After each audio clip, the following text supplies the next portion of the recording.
Hello. Today, the Wishbone episodes covered are the Odyssey and the African American folktales. And I have not, since first seeing these episodes, uh, familiarized myself with either of these things uh, it, for the most part, with caveats. I guess the Odyssey was assigned somewhere in grade school. And African American folktales, I think they've seeped in through other sources, and I'll get to that when I get to that episode, but um, uh, not to the extent that I should. With the Odyssey, the thing is, I would have by now, except we've been told not to travel. If we had been able to travel, I would have gone up. That was one of the books that I was supposed to have brought down from Rochester and read this year. I was planning to read the Odyssey, the Aeneid, and the Iliad, and I was not able to. So that's to look forward to. But again, I got a little bit of it in middle school, high school, somewhere in there, and also what would have been convenient for this particular project is I think I still have my stuffed animal Wishbone, which when I got it, he was wearing a Sherlock Holmes outfit, which I took off of the Wishbone stuffed animal and put on my cat. And I don't know where that is, uh, and the cat is no longer with us, but I'm pretty sure I still have the stuffed Wishbone, which would have looked nice, like right here, while I'm talking about the Wishbone episodes. But if I'd have been able to travel and go get that book and possibly that stuffed animal, I wouldn't necessarily be doing this because I wouldn't have had to find some way to fill my time and exercise my creativity and urge to talk to no one. So, um, there's a weird world that we live in. But anyway, in these episodes, we meet David's little sister. He seems to be the only one who has any siblings at all. He's got a little sister. Her name is Emily, and she has, at the beginning of Homer, Sweet Homer, she has kidnapped Wishbone and is therefore the Circe character. She's the goddess witch who kidnapped Ulysses in the Odyssey and wants to keep him. And Emily has she took Wishbone for show and tell to school. She borrowed him from Joe, and now she wants to keep him because he's so cute and she's a little kid and doesn't know any better. Um, so that's the beginning, and she also plays prominently in the other one, the other episode, Bark That Bark. Um, so this episode was my first one of my first real exposures to Greek mythology. There was also a not a book on tape, but kind of recorded stories, a version of the Hercules stuff, which I listened to years before the Disney movie came out, and this episode was also years before the Disney movie came out. Um, so it was my first the Poseidon, the god of the sea, when he rises up out of the ocean. That was and that's a pretty cool special effect for a '90s PBS kids show about adapting literature. Um, but that was one of my first. So this is how I was introduced to Ulysses and to his family and to the thing where his wife has to play host to all of these potential suitors who are waiting for her to acknowledge that he has died at sea and he's lost at sea and will never be back, and pick one of them to be her new husband. And so when she says, whoever can send an arrow through these 12 battle axes, that person will be my new husband. And the deception that Ulysses uses, he tricks them into thinking he's, and this is in the Wishbone episode, I don't know in the epic poem, but he tricks them into thinking he's an old man, and then he does it, and then it's very cute at the end of the episode, Wishbone kind of running around, pulling at people's robes and whatnot, and occasionally being made to look like he's actually wielding a weapon. So that's my first exposure to that. The real world, what Joe and his mother and his friends are up to, is they find Emily and Wishbone at this very old tree in a part of Jackson Park that I guess is not technically part of the park, and they find out that this real estate developer, is coming in and he's going to turn it into a restaurant, which includes tearing down this tree, which is apparently the oldest single thing in town. It's as trees so often are, and so that is the episode that's not just an adaptation of Ulysses, is the Odyssey, is the quest to save the tree, annex that part of the park so that it's a protected part of the park, and it's a good message for kids about preservation and that sort of thing. So often the real estate developer character is a villain in shows like this, and depicted as non-caring and money-grubbing, and it is amazing that people of my generation grew up with that trope, and yet so many of us still voted for Trump. But what do you get? What do you get? Wanda Gilmore, who I suppose is distantly related to Happy Gilmore and also the Lorelai's Gilmore. She's a tree crusader. She's part of the Arbor Society, I guess. And what did I? Oh, I just wrote down that the episode ends pretty much the same way that the Tom Sawyer duo of episodes ended, which is a picnic by that tree. I think that probably if I went back and looked at the end of that episode again, it'd probably be the same tree in the same area of woods. One of the many great lines out of Wishbone, well, there's nothing like a good swim, and this is nothing like a good swim. And so it's funnier when the dog says it. And the part of and another thing I wrote down about the dog's name is Soccer, the dog who plays Wishbone. And in this episode, it's kind of like when I mentioned, do the human actors, some of their reactions seem to be not so much in character, but wondering what the dog is going to do. And so in this episode, Soccer had to be lifted by a bulldozer bucket. And I just wonder, did he mind at all? Like, did the dog not want to be doing that? I doubt that the PBS show about books and kids abused the dog, but I did wonder. I do have questions like that. And then at the very end, this is a nice touch, and it goes nicely into the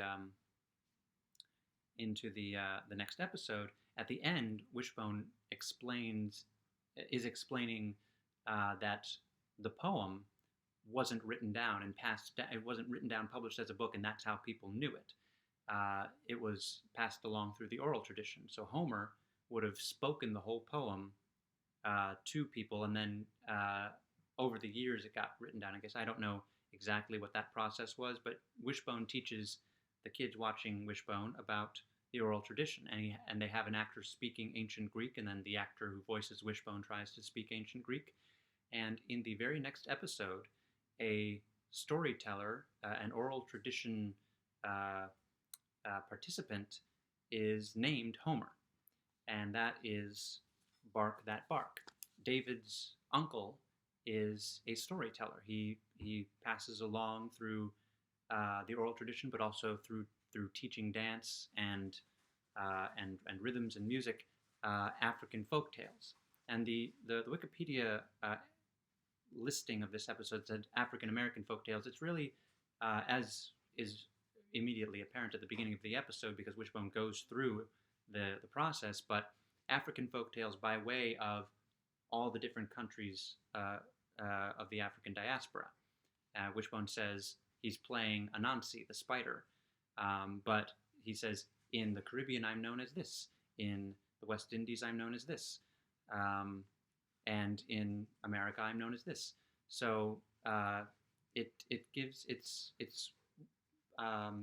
goes deeper than African American folktales are descended from African folktales, I suppose, and that is the idea of a couple of these two stories. Let's see. So David's uncle is the storyteller. He's in town, I guess, to do a performance. And David, being the technical person that he is, the one who can connect wires and do things that my friends could do when I was growing up that I still cannot. Um, David is kind of the technical director, I guess, and he's trying to. They've got this town hall auditorium, and he is trying to rig up all the lights and the sound and everything. And he's kind of overwhelmed, as technical theater people will get. Um, and his sister is kind of there for moral support, and she once again um, plays a little bit of a part, which is she can kind of, in the way little kids can, she can kind of see he's hooked up too many wires to the same, he's plugged in too many plugs to the same power source, and it's dangerous, and she can kind of see that. So she keeps saying, you don't want to turn this on. It's not a good idea, in the way that a little kid would. I forget exactly, but she's not saying this is dangerous. The electricity is going to go out. She's just saying this doesn't look good to me. Um, and of course it's not, and that is tied in with the story of Anansi. The first story that's told, is how Anansi, the trickster spider character, um, in the episode, wisdom is represented by flowers, and it's evenly distributed. I guess it was evenly distributed originally, and Anansi wants all the wisdom for himself, and so he goes around and tricks people into giving him their wisdom, and then he puts it all in a pot, and he can't climb the tree with the pot as it is. And a little girl in the story, I think in some versions of the story it's his son. In this version, it was a pair of twin girls say, if you wear it like that, you won't be able to climb up the tree. But if you put it on your back, you'll be able to climb up the tree, which teaches Anansi that he may have stolen everyone's wisdom, but he is not wise just by virtue of having wisdom. He's not wise. He can't see the solutions to his own problems just because he's collected all of the wisdom. And so that's kind of what David's story is. Also, he's really smart. He knows where to put these things, but he can't necessarily see that he might be overdoing it. And then when he overdoes it, he can't see the solution very easily. He has to have another story told to him. So it's a David centric episode, and one thing that I noticed as I was watching it, and I don't know how closely tied this might be as far as the mythology, as far as the story, and how it evolved over time, but the fact that they represented wisdom as a flower reminded me of, and I've only seen the movie, but in Black Panther, the Black Panther character figure, which is not always T'Challa, but he's T'Challa in the movie for the most part. It's a mantle passed down from warrior to warrior, as he says in an earlier Marvel movie. The power of the Black Panther is gotten by consuming the essence of a purple flower, like the flower in Wishbone, and I tried to find anything linking these ideas. I tried to find out more about Anansi and the story of Anansi and the wisdom, and it didn't say specifically that the wisdom was represented as a flower, but I have a hunch, and I'm going to keep looking. That is just a thought that I had that connects it. But that's one of the ways, people might say that a superhero story is silly, but a lot of them they're modern myths, but they're also a way of getting of culture kind of. It's kind of like trickle-down economics, but with culture.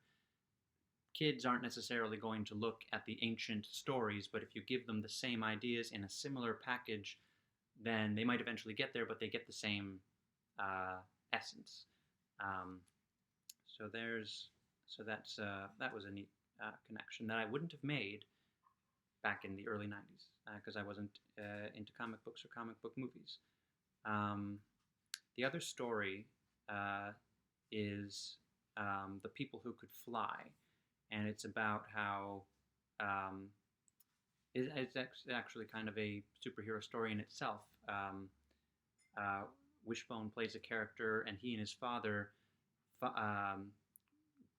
sneak aboard a slave ship. And so this is Wishbone addressing slavery, which, again, not something that early 90s kids shows tended to do gracefully, if at all. This was okay, I guess. I'm not the expert on such things. I didn't see much wrong with it. and how it was done. And the story is of they've grown wisdom again. Again, it is represented by a flower, and Wishbone's character and his father are tending to it and keeping it, and they sneak aboard the slave ship and go to America or maybe the West Indies, and then they redistribute the wisdom, and they give the people who were taken, who didn't sneak aboard the slave ship, who were imprisoned on it. They give them the wisdom, and then they grow wings and they fly away. So another tale, and the mess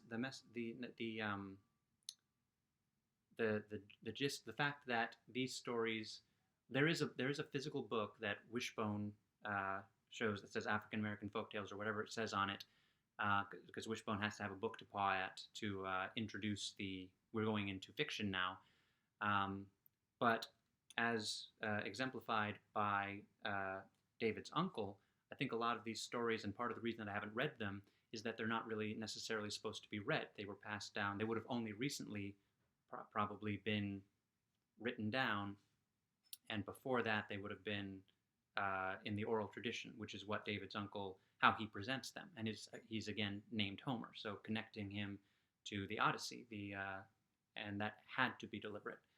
I don't know if putting them back to back was deliberate, but that had to be a deliberate connection. So it's interesting. These two episodes happen to be, what is it, 5 and 6, and so the way that I'm doing this, they happen to be paired together. But they go together nicely to demonstrate and teach that it's not always a novel like we think of books today and stories today, that they are written down, they are published, and then they are consumed. It was a communal thing.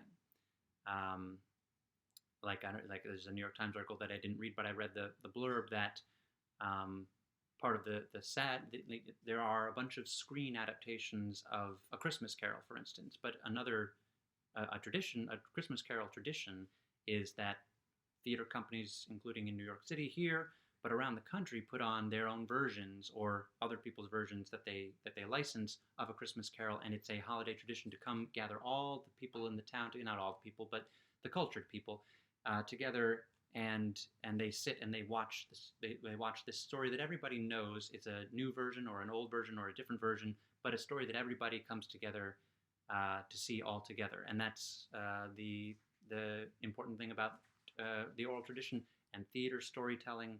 And so that's what these two episodes seem to be about. I'm going to leave it there, and yeah, I'll be back to talk about more Wishbone. And in the meantime, let's wag another tail.